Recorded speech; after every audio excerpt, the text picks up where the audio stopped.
Because if the brain can physiologically change based on what I'm doing, then it means that who I am now, my identity, that 19-year-old who's sleeping in the mummy thing with the ferret, isn't who I always have to be. I can literally change.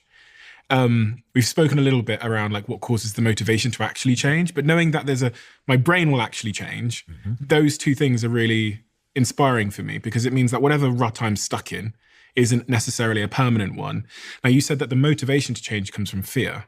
Well, in my case, it took a fear circumstance, fear of becoming a permanent failure, to motivate immense change. And that was that circumstance. I do believe, however, that the best work, our most creative and best work, comes from a love of craft. But sometimes in order to find what you truly love, you have to be scared into setting off on a path to find it. And and that goes for relationships too. Sometimes to find the right relationship or relationships, it could be friendships, romantic relationships, etc. One has to be like deathly afraid of having to remain in the relationship that you're in enough to leave. So neuroplasticity is absolutely real.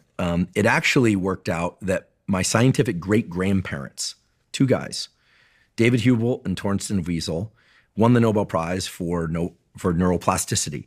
Now, they weren't the people who discovered it. It had actually been described for centuries. People understood that young kids can learn more easily than adults can. But David and Torsten won the Nobel Prize for essentially formalizing and discovering the principles of neuroplasticity, how it works.